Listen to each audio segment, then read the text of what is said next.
Eh bien bonjour à tous et bienvenue pour un nouveau tutoriel en Redstone. Aujourd'hui je vais vous apprendre à comment créer une machine à jackpot en version Minecraft Vanilla. Donc c'est à dire que c'est une machine que vous allez pouvoir recréer en survie. Donc si vous êtes sur serveur, ça peut être sympa de faire un mini-jeu avec vos amis. Donc pour l'activer, eh bien vous n'avez qu'à appuyer sur un bouton. Donc il y aura des épées de dropper ainsi que des blocs de laine. Et donc pour avoir le jackpot, il faudra que les 3 droppers drop 3 épées. Donc vous voyez que pour l'instant on a soit une épée ou soit de la laine. Et donc que le jackpot ne s'active pas pour le moment.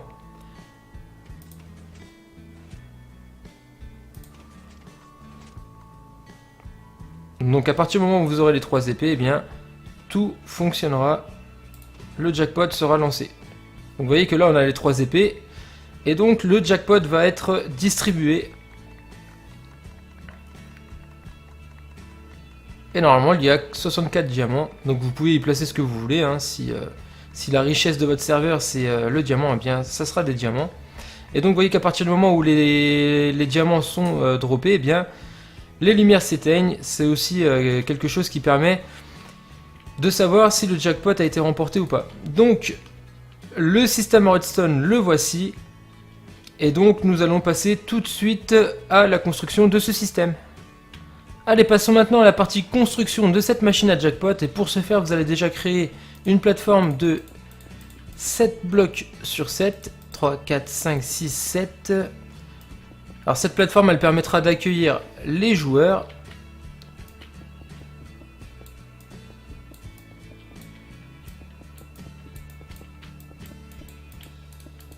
Voilà, de cette manière. Ensuite, tout au bout, vous allez pouvoir créer un rebord et nous allons placer dans un premier temps les droppers. Alors pour ce faire, vous allez placer un bloc ici, un bloc sur deux, voilà. Sur ces blocs, vous allez placer de la pastèque et ensuite vous pouvez casser les autres blocs qui ne serviront plus à rien. Ensuite, sur ces pastèques, vous allez placer des droppers vers le haut et des droppers vers soi. Ensuite, on va placer des hoppers sur le dropper du bas. Et sur ces hoppers, on va placer de la laine. Une fois que c'est fait, eh bien, on va s'attaquer à la partie signal de redstone. Donc, on déclenche l'impulsion de redstone grâce à un bouton. Et juste derrière, on va récupérer le signal du bouton via un point de redstone. Juste à côté, vous placez un piston collant vers le haut, un bloc, piston collant vers le haut. Voilà. Un bloc et un autre bloc. Une fois que c'est fait, eh bien vous placez un repeater à l'état initial et un repeater à 4 ticks. Ensuite, on va récupérer le signal de redstone juste ici. Et donc cette partie permet tout simplement de ne pas détruire la machine à jackpot. Lorsque vous appuyez une fois, eh bien ici le piston va aller vers le haut et ici on aura en signal de sortie un demi-tick d'impulsion. Ce qui va faire en sorte que le piston qui est à la base ici collant va perdre son effet collant. Donc il va mettre ce bloc qui est ici, il va le mettre juste au-dessus. Et donc ça permet tout simplement à ce que si vous spammez le bouton, eh bien on n'aura pas d'autre impulsion de redstone qui passera tant que ce piston-ci n'aura pas recapté le bloc qui sera placé juste au-dessus. Une fois que c'est fait, eh bien, on va pouvoir placer alors un piston normal, redstone, slime block. Voilà, donc le piston normal, vous le placez comme ceci. Vous placez de la redstone, slime block, redstone, slime block, redstone, slime block. Ensuite, vous replacez un piston non collant. Alors cette barre, elle sert à quoi? Elle sert tout simplement à ce que lorsque nous allons donner une impulsion, que les blocs de redstone soient placés juste en dessous des hoppers, ce qui verrouille les hoppers. Donc lorsque on donnera l'impulsion, ces droppers vont balancer un item, et donc il ne faut pas que ces items soient captés directement par les hoppers, sinon vous n'aurez pas le temps de voir ce qui est sorti. Et donc nous on va mettre un délai qui va permettre de placer les blocs de redstone juste en dessous des hoppers, et un certain délai après, repousser cette barre pour la remettre à l'état initial, et donc que les slime blocks soient replacés en dessous des hoppers. D'où l'importance de mettre des blocs qui ne peuvent pas être emportés. Vous auriez pu mettre de l'obsidienne également. mais il faut dans tous les cas qu'il n'y ait pas de bloc qui puisse être emporté juste ici. Donc une fois que c'est fait, eh bien on va aller alimenter les droppers juste au-dessus. Donc hop, je mets toute une rangée, voilà.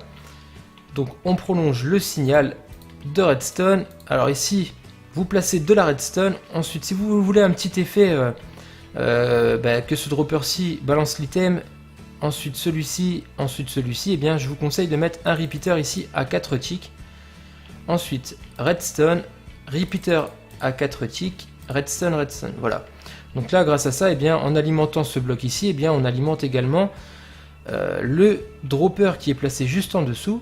Et une fois que c'est fait, eh bien, on va placer 2, 3, 4, 5.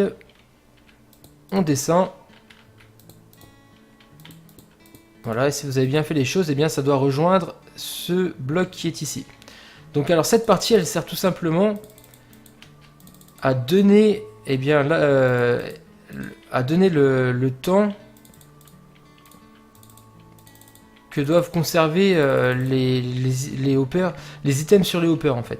C'est-à-dire qu'ici on va donner une impulsion, ça va être ici la barre va se déplacer, les blocs de redstone vont être placés en dessous des hoppers, donc ça va être verrouillé. Ici les items seront placés sur les hoppers qui ne peuvent pas capter l'item, et donc un certain temps après, donc là on a 6 repeaters à 4 ticks, et bien on va venir dire à ce piston-ci, voilà, maintenant on a vu ce qui était tombé.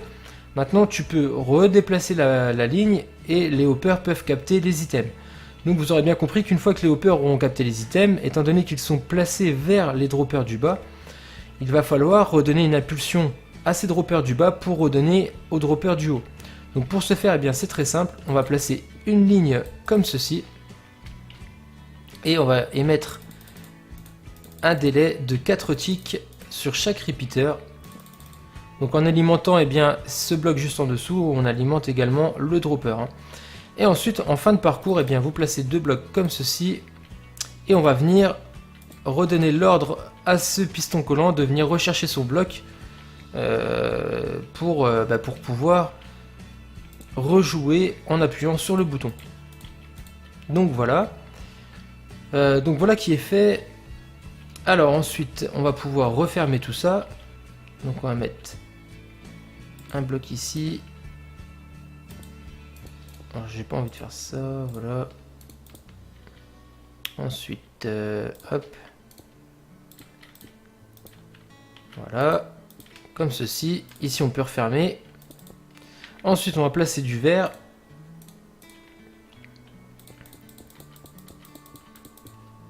Ensuite on va refermer ici.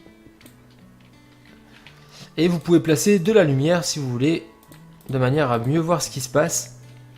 Et donc maintenant on va s'attaquer à la partie jackpot de ce système.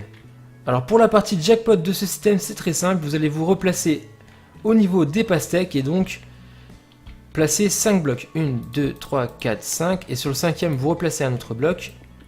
Et vous faites pareil pour les autres. Voilà. Et donc, vous l'aurez compris, on va devoir placer des comparateurs sur les droppers du bas de manière à émettre un signal de 2. Donc c'est pour ça que je mets 2 points de redstone. Et juste au bout, vous placez des repeaters à 4 ticks de manière à prolonger le signal et la durée du signal. Et donc, pour faire simple, à chaque fois qu'on aura une épée qui sera droppée juste au-dessus, lorsque ça va repasser dans le dropper du bas, eh bien, le comparateur va détecter l'item. Si c'est de la laine, eh bien, il émettra un signal de 1. Par contre, si c'est une épée, il émettra un signal de 2. Et donc, grâce à ce signal de 2 et au repeater qu'on a placé ici, on va venir désalimenter les torches de redstone. Donc, vous aurez compris que si on a 3 épées de dropper, eh bien, ces 3 torches ici vont s'éteindre. Donc, on va placer des blocs comme ceci. Et on va mettre un point de redstone comme ceci. Donc, à partir du moment où elles sont allumées, eh bien, cette torche de redstone est éteinte. Ensuite, ce qu'on va faire, c'est placer un piston non collant. Ensuite, on va placer un bloc de redstone. Et on va replacer un piston non collant qui permettra de repousser à la fin ce bloc de redstone. Ensuite, on va placer des comparateurs comme ceci. Enfin, on va placer un comparateur juste là-haut. Alors le comparateur, on va le placer là. Et on va faire boucler la redstone. Vous allumez le bout du comparateur et on va faire boucler la redstone sur elle-même. De manière à ce que quand le bloc de redstone sera placé ici, donc à partir du moment où les 3 épées seront passées, que les torches ici seront éteintes, celle-ci va se rallumer, elle va pousser ce bloc de redstone. Le bloc de redstone sera placé juste ici. Et donc ça donnera des impulsions rapides. On va récupérer le dropper et on va placer le dropper ici avec les 64 diamants dans le dropper. Et donc il va falloir dire à un moment donné, lorsque les diamants sont tombés, eh bien on veut repasser à l'étape initiale. Donc on va placer un comparateur ici, un bloc, ensuite une torche de redstone, un bloc et des blocs comme ceci. Alors comment ça fonctionne? Eh bien à partir du moment où on n'aura plus d'items dans ce dropper, ce comparateur n'émettra plus de signal de redstone, la torche ici va se rallumer, et donc étant donné que la redstone est adjacente à ce bloc, eh bien ça donnera une impulsion à ce piston non collant. Donc le bloc de redstone va revenir à l'état initial, donc ici. Alors pour un effet, pour savoir si le jackpot est tombé, eh bien on va mettre des lampes. Voilà, de cette manière. Hop, je vais reprendre ceci. Alors les lampes, on va les placer juste ici. Voilà. Ensuite, on va placer des blocs ici et des blocs ici. Voilà.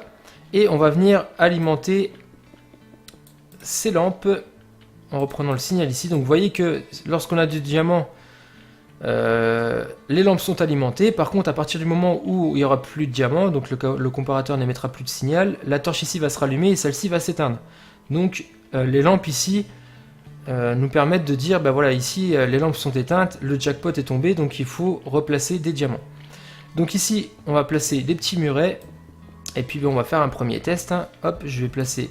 Alors moi je place des escaliers, mais libre à vous de mettre ce que vous voulez au niveau de la décoration. Hein.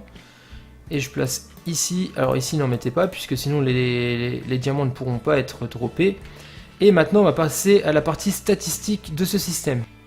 Alors pour la partie statistique de ce système, moi ce que j'aime bien faire, c'est avoir plus de chances dans le premier hopper d'avoir une épée que dans le second, et avoir plus de chances d'avoir une épée dans le second que dans le dernier.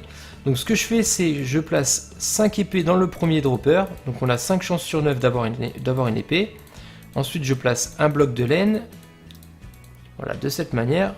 Dans le second, eh bien, je place 4 épées au lieu de 5, donc 4 chances sur 9 d'avoir une épée.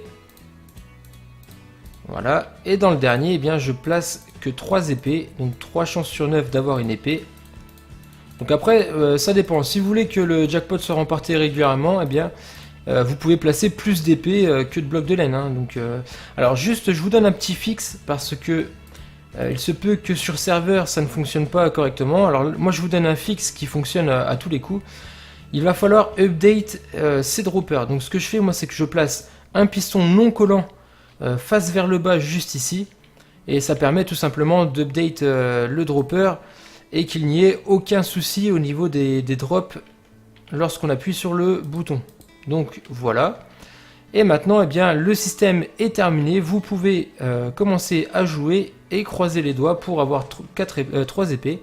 Donc vous voyez que là, j'en ai eu que 2 sur 3. Alors ce qui fait rager, en fait, c'est qu'ici, on a l'épée et qu'ici, on a plus de chances de l'avoir et qu'elle n'est pas tombée. Donc généralement, quand vous avez celle de la fin, et que la première, imaginez vous avez la dernière ou la deuxième et que la première était un bloc de laine, et bien là c'est manque de chance complet. Bah là c'est le cas. Donc voilà, bon bah écoutez les amis, j'espère que ce système vous aura plu, j'espère que vous allez être nombreux à le reconstruire afin de vous amuser. N'hésitez pas à mettre des pouces vers le haut, à le partager, etc.